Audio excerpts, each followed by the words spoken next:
Captain Zekatar looked out from his ship into the dark space around him.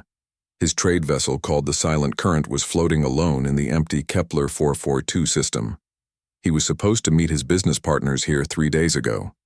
They had promised him a good deal on some valuable salvage work. But nobody came. The blue-skinned Valonian trader felt sick in his stomach. Commander Thys and her Kralik soldiers had lied to him. They told him this job would make him rich. They also told him many things about humans.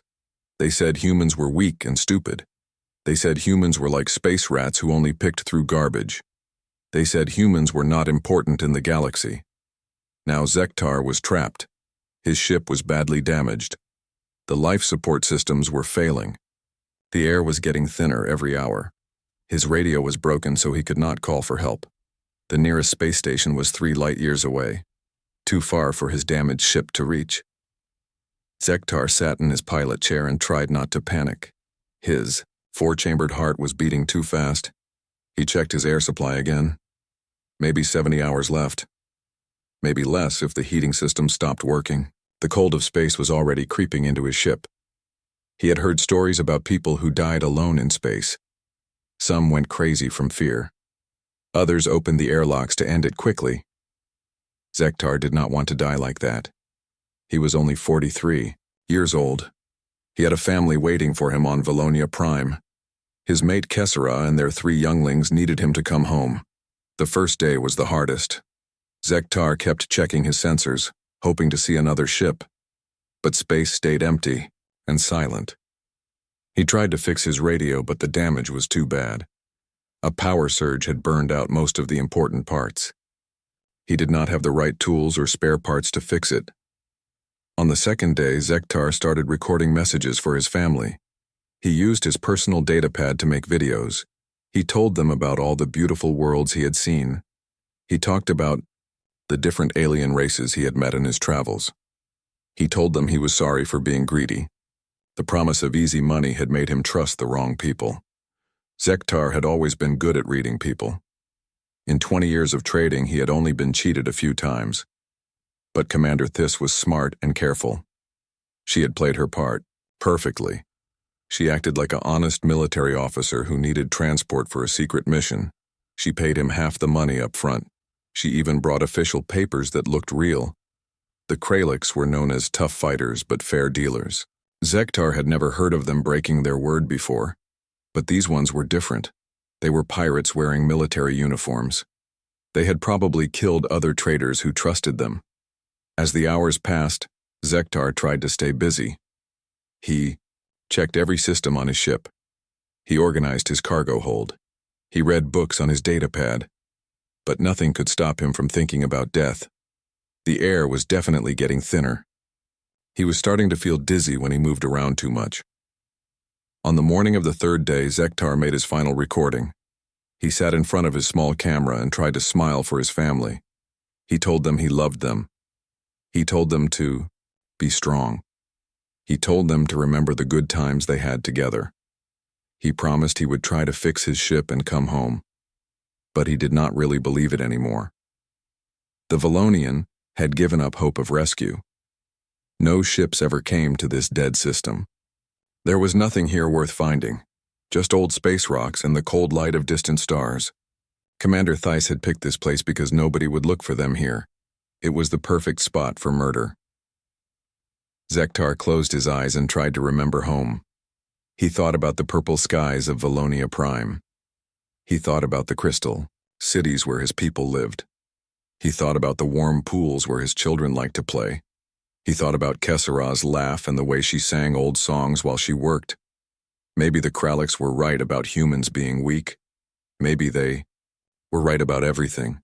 Maybe the galaxy really was a place where only the strong survived. Maybe being kind and trusting was just a way to get yourself killed. But even as he thought these dark thoughts, Zekatar could not make himself believe them completely. In his travels, he had met many humans. Most of them seemed nice enough. They were not as advanced as other races, but they were not stupid. They worked hard and tried to make honest livings. Some of them had even helped him when he needed small repairs or directions. The air in his ship was getting very bad now.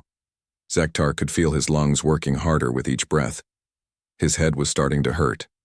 He knew he did not have much time left. He lay down on his sleeping mat and tried to prepare himself for the end. But he was not ready to die. Not yet. Not like this. If he was going to die in space, he would at least try to fight until the very last moment. He got up and went back to his pilot seat. He would keep watching the sensors, maybe somehow someone would come. On the fourth day, when Zektar was barely awake, something beeped on his control panel. His eyes were heavy and his head felt fuzzy from the bad air. At first he thought he was dreaming, but the beep came again. It was his proximity sensor. Zektar forced himself to sit up and look at the screen. There was a dot moving toward his ship. A real ship, not just space junk or his imagination. His heart started beating faster. Maybe it was Commander Thiss coming back to finish him off. Maybe it was pirates looking for easy salvage, but maybe, just maybe, it was someone who could help. The ship got closer and Zektar could see it better on his sensors. It was not like any ship in his computer files. The design was strange. It looked like someone had built it from parts of many different ships. Some pieces looked Kralix, some looked Valonian, some looked like they came from races he did not know. But somehow it all fit together and worked. The ship was not moving like a military vessel. It was not trying to sneak up on him or get into attack position. It was just coming straight toward him in a normal way, like it wanted to talk, not fight. Then his communication system made a noise. Someone was trying to call him. The signal was coming through on many different frequencies. First he heard clicking sounds that might be Kralix language. Then he heard musical tones that sounded like Altarian speech. Then he heard other languages he could not identify. Finally, the signal settled on basic trade language that most spacers understood. A voice came through his speakers. It sounded male and friendly, not angry or threatening at all. Unknown ship, this is Captain Jake Murphy of the Earth vessel Lucky Break. We can see life signs on your ship, but your engines are off and you are not moving. Do you need help? Zektar stared at his radio in shock. Earth vessel. That meant humans. Everything Commander Thiss had told him said that humans were selfish and mean. They were supposed to be scavengers who only cared about profit. They were supposed to steal from people who were weak or hurt. But this human was offering help to a complete stranger. That did not make sense. Zektar tried to answer, but his voice came out as a croak. His throat was dry from the bad air. He drank some water and tried again. This is Captain Zektar of the Silent Current. My ship is damaged. My life support is failing. I need help. The human voice came back right away. Copy that, Captain. We are coming alongside now. Can you tell us what kind of air you breathe? We want to make sure our life support will work for you. Zektar gave them the information. Then he waited and watched as the human ship moved closer. It was bigger than his trader vessel, but not huge. Maybe a crew of 5 or 6 people. The hull was patched in many places, but it looked solid and well-maintained. Captain Zektar, we are going to dock with your ship. Our engineer wants to look at your life support system. Is that okay with you? Zektar thought about it. What choice did he have? If these humans wanted to rob him or hurt him, they could do it whether he said yes or no. His weapons were not working anyway. And if they really wanted to help, this might be his only chance to live. Yes, you can dock, he said. The human ship moved in and connected to his airlock with smooth, practiced movements. Whoever was flying it knew what they were doing. Zektar heard the clang of metal touching metal. Then he heard the hiss of the airlock sealing. His hand moved to the emergency weapon on his belt. It was just a small energy pistol, barely enough to stop one person.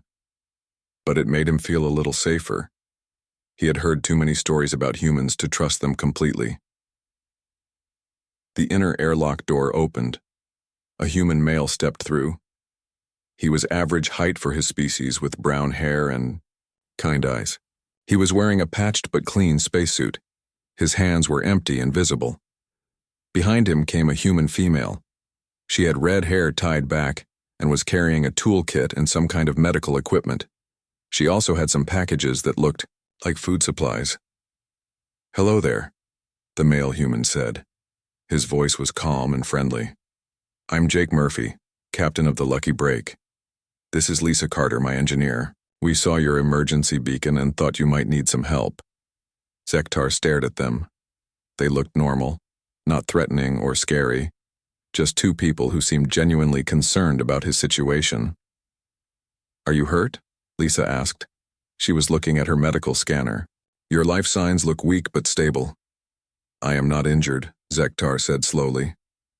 But my air is almost gone. Maybe 10 hours left. Jake nodded.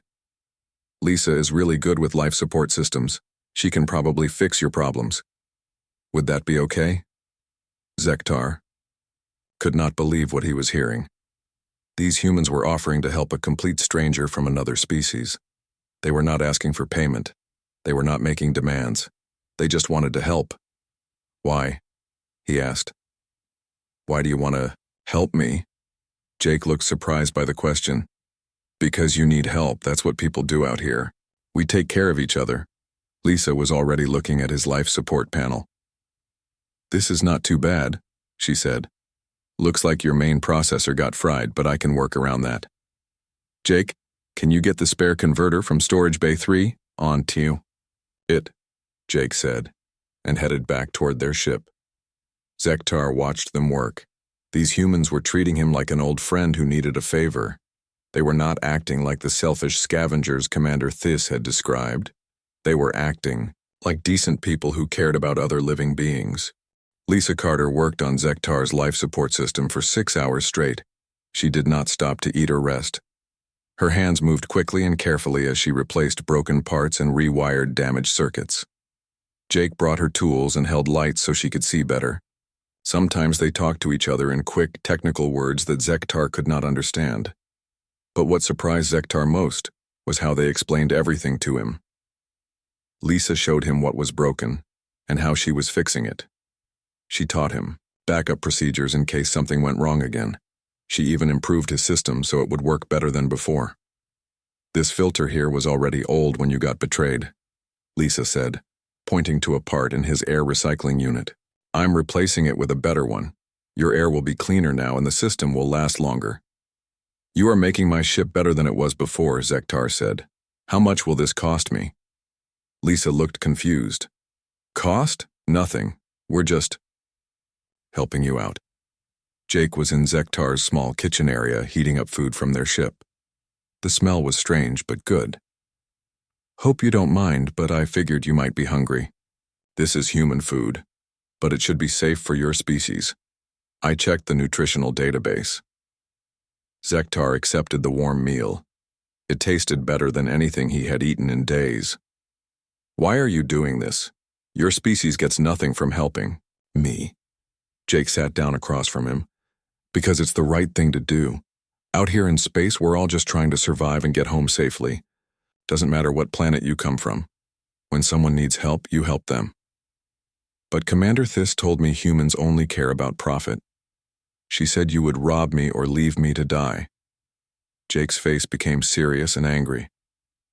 Commander Thys, sounds like a piece of garbage. Not all species are like that, and definitely not all humans. We believe in taking care of each other. The third crew member of the Lucky Break finally appeared.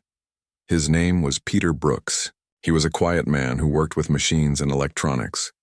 He had been in their workshop for hours, building something for Zektar's ship. I made you a new communication array, Peter said, carrying a device that looked much more advanced than Zektar's original equipment. Your old one was completely fried. This one is stronger and has backup systems. It will work with Valonian technology, but it also has human upgrades. Zektar stared at the device. This must be very expensive. I cannot pay for something like this, Peter shrugged. I had the parts lying around, took me a few hours to put together. It was fun to work on, actually. I like solving technical problems. As his ship's systems came back online, Zektar was able to access the Galactic communication network again. The news he found made his blood run cold. Commander Thys and her Krellic soldiers had been attacking trade ships all across this sector of space. They had stolen millions of credits worth of cargo. Several merchants had been found dead in their ships. The attacks had been going on for months. Theiss was using information from the shipping companies to target the most valuable cargoes. She knew exactly which ships to hit and when they would be traveling alone. The Kralix military command had already declared her and her unit to be criminals and traitors. "This is terrible," Zektar said, showing the news reports to Jake. "She has been murdering innocent people." Jake read the reports with growing anger. "This has to stop. These pirates are making space dangerous for everyone." Lisa finished her work on the life support and came over to look at the news. "How many ships has she attacked?" "At least 15 that we know about," Zektar said. "Maybe more. Some ships just disappear and are never found." Peter was studying the tactical reports. "Looks like she has 3 fast attack ships and about 20 soldiers. That's a lot of firepower for pirates." Jake was quiet for several minutes, thinking hard. Then he went to his communication console and started making calls. "Lucky break to steady hand, come in, Susan." A woman's voice answered. "This is Captain Susan Hayes of the Steady Hand. Good to hear from you, Jake. What's going on?" "We've got situation here, Susan. Pirates have been hitting trade ships in the Kepler sector. A Kralix commander named Theiss and her unit have gone rogue. We've got one of their victims here with us." "I've heard rumors about something like that. How bad is it?" Jake explained what they had learned. Soon he was talking to other human ship captains throughout the sector. Word spread quickly through their informal network. Captain Tom Watson of the mining ship Deep Digger had encountered this before and knew her tactics. Dr. Karen Foster from the research vessel Starseeker had detailed scans of the area where the pirates were hiding. Zektar watched in amazement as the humans organized themselves. These were not military officers following orders. They were independent traders and workers who barely knew each other. But they all agreed that something had to be done about the pirates. "We can't let this continue," Susan Hayes said over the radio. "Every day those pirates are free, more innocent people die." "Agreed," said Tom Watson. "I've got some mining charges that could be useful. And my ship has good armor plating." Dr. Foster added, "I can provide detailed sensor data on their hiding spot. My research equipment is more advanced than most military scanners." By the end of the day, over 20 human ships had volunteered to help. Some were cargo haulers with minimal weapons. Others were mining ships with industrial equipment that could be dangerous. A few were exploration vessels with advanced sensors and communication gear. "This is incredible," Zektar told Jake. "These people do not even know me, but they want to risk their lives to help me get justice." Jake smiled. "That's how humans work. We stick together when someone needs help. And we really don't like bullies who pick on people who can't fight back. Your species is very different from what I was told." "Most species have good and bad individuals," Jake said. "But humans have a saying, do unto others as you would have them do unto you. We treat people the way we want to be treated." Zektar felt something he had never experienced before. He was surrounded by aliens from a species he barely knew, but he felt safer than he ever had with his own kind. These humans had shown him more kindness in one day than Commander Theiss had shown in months of partnership. The galaxy had taught him that only the strong survived, and that weakness was punished. But these humans were teaching him something different. They were showing him that real strength came from helping others, even when there was no profit in it. The plan that Jake Murphy and the other human captains made was simple but clever. They would not wait for the galactic authorities to act. The police and military took months to respond to crimes in this remote sector. By then, Commander Theiss would have killed many more innocent traitors. Instead, the humans would handle the problem themselves. Each ship captain volunteered based on what they could contribute. Susan Hayes had fought pirates before and knew their tactics. Tom Watson had mining explosives that could disable enemy ships without destroying them. Dr. Karen Foster had the best sensors in the sector and could track the pirates to their hiding place. Even ship captains who were far away offered to help. Captain Bill Stone was 3 days' travel from the action, but he sent detailed information about Kralix military equipment. Captain Mary Johnson had dealt with Commander Theiss 6 months ago and knew how she thought. Captain Ron Davis offered to contact other traders and warn them to stay away from the danger zone. Zektar had never seen anything like this cooperation between independent operators. In his experience, traders competed with each other. They kept secrets and tried to get advantages over their rivals. But these humans were sharing everything they knew to help catch criminals they had never met. "How do you organize something like this so quickly?" Zektar asked Jake. "We talk to each other," Jake said simply. "Human traders stay in contact across the galaxy. We share information about safe routes, good deals, and dangerous areas. When someone needs help, word spreads fast." "But you are not military. You have no chain of command. How do you make decisions?" Lisa laughed. "We argue a lot, actually, but when it comes to saving lives, we usually agree on what needs to be done." The human fleet began gathering at a hidden asteroid, field 2 light-years from Commander Theis's base. Ship after ship arrived over the next 2 days. Some were big cargo haulers with crews of 20. Others were small exploration vessels with just 2 or 3 people aboard. All of them had volunteered to risk their lives for justice. Zektar went with them in his repaired ship. He wanted to see how this would end. Part of him still expected the humans to fail. Commander Thys had military training and powerful weapons. The human ships were mostly converted civilian vessels with basic defensive systems. But what the humans lacked in firepower, they made up for in planning and teamwork. Dr. Foster's research ship scanned the pirate base from long range. Her sensors were so advanced that she could count the number of people aboard each enemy ship. Tom Watson's mining vessel carried special charges that could disable engines without causing explosions. Susan Hayes coordinated the attack plan based on her experience fighting pirates. "Remember, our goal is to capture them alive," Jake announced to the fleet. "These criminals need to face trial for their crimes. We're not executioners." The attack came at dawn, ship time. 23 human vessels surrounded Commander Theis's base before the pirates knew they were there. The Kralix commander tried to run, but Dr. Foster had predicted her escape routes. Human ships were waiting at every exit from the asteroid field. Commander Thys sent an angry message to the human fleet. "You pathetic scavengers dare to threaten the Kralix military? I will destroy you all." Jake's reply was calm and steady. "Commander Thys, you are surrounded. Surrender now and you will be treated fairly under galactic law. Continue to resist and we will disable your ships by force." Never. Kralix warriors do not surrender to inferior species. The battle that followed was not really a battle at all. The human ships moved with perfect coordination, like they had been practicing together for years. Tom Watson's mining charges knocked out the pirates' engines in the first few minutes. Susan Hayes used electronic warfare to jam their weapons systems. Dr. Foster's sensors guided the human ships away from enemy fire. Within 1 hour, all 3 pirate ships were disabled and drifting. Commander Thys and her 20 soldiers were trapped with no way to escape. They had expected to fight scattered individual ships, not a coordinated fleet with superior tactics. "How is this possible?" Thys demanded over the radio. "You are supposed to be weak and disorganized." "Surprise," Jake said cheerfully. "Humans work together when we need to." The captured pirates were transferred to a galactic police station in the nearest inhabited system.